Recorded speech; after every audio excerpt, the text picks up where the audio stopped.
Hello, beautiful souls. Today's episode is about something we all want, the most favorable outcome for ourselves. Whether it's clarity, success, love, health, we're always seeking that version of life where things just work out. But here is the twist: you don't create that outcome by controlling it, you align with it. And today, we'll walk through the steps to do just that. Understand that the outcome already exists. All versions of reality already exist.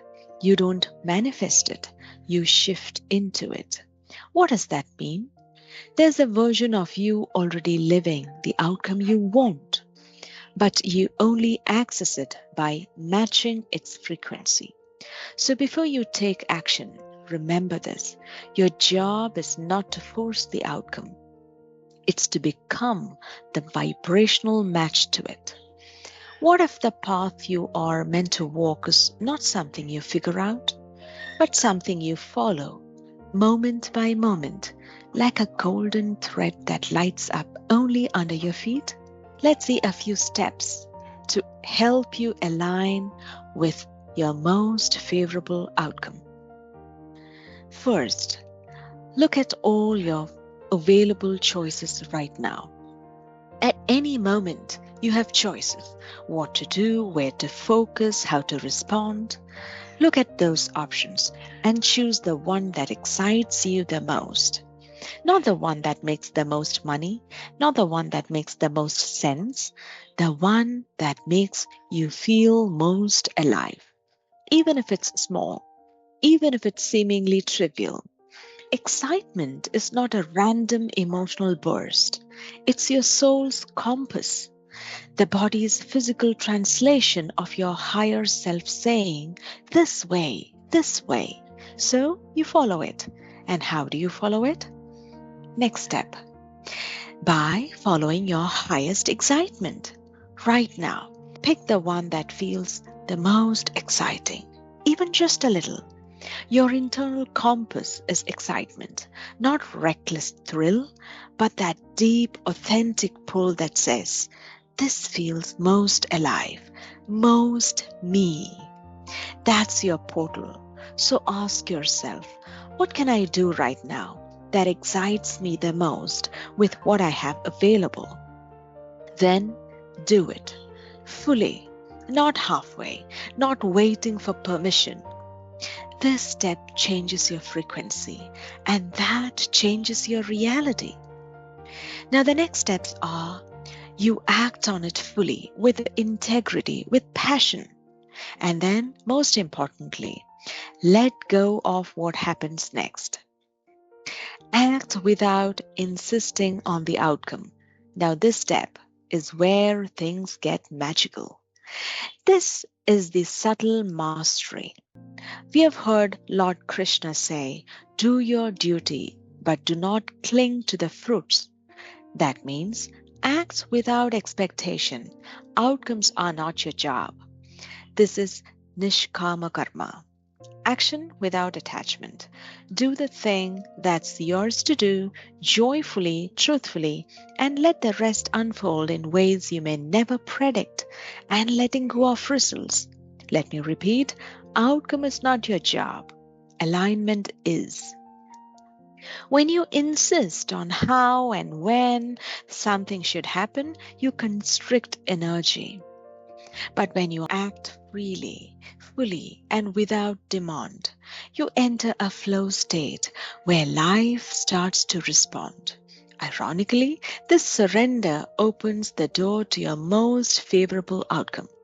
When you stop chasing outcomes and start trusting the feeling, you shift timelines, you shift realities, you shift possibilities. Let synchronicity be the feedback. Once you act on your excitement, watch for synchronicities. They are not random, they are signs, feedback loops showing you how in sync you are. Missed trains, new invitations, surprise conversations, sudden clarity. All of these are the universe's way of saying, keep going. or gently adjust course. The more neutral and curious you are, the more guidance you receive. So, what's the next step? Stay in the present. The now is the gateway. The favorable outcome doesn't arrive someday. It meets you when you're deeply present, when you let go of control over how it all plays out, when you enter the here and now. So, breathe. Feel into the moment and ask yourself, what's life asking of me now? What can I offer now from a place of joy, clarity, or even honest stillness? Let's end with a short reflection and turn inward for a few moments. Take a deep breath and let your breath anchor you. And let it go. Let your shoulders drop. Unclench your jaw. Think of a time, maybe recently, when you did something not because you had to, but because you wanted to. Something that felt alive in your chest, even if it didn't make sense. How did it feel? What opened afterward? Now think of a decision you have been weighing. Is there a choice that quietly, insistently feels right, but maybe you've been ignoring it because it doesn't come with guarantees? What would happen if you followed it? Not recklessly, but fully, with no insistence on what it brings, only with presence in what it is. What's the most exciting next step you can take, even if small? What outcome are you secretly clinging to that you can now release with love?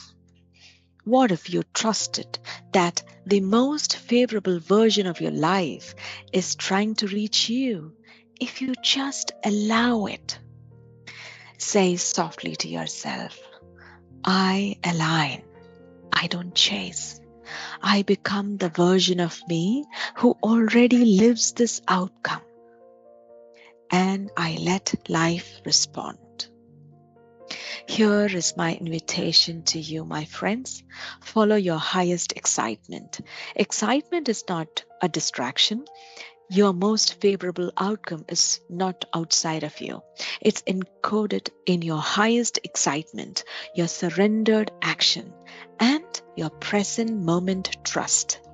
You are the frequency. Tune in. You are here to live fully, courageously, and freely. Act with honesty, curiosity, and freedom. Trust that what unfolds may be more than what you ever imagined. Until next time, stay aligned, stay excited, and live your way into the most extraordinary version of your life.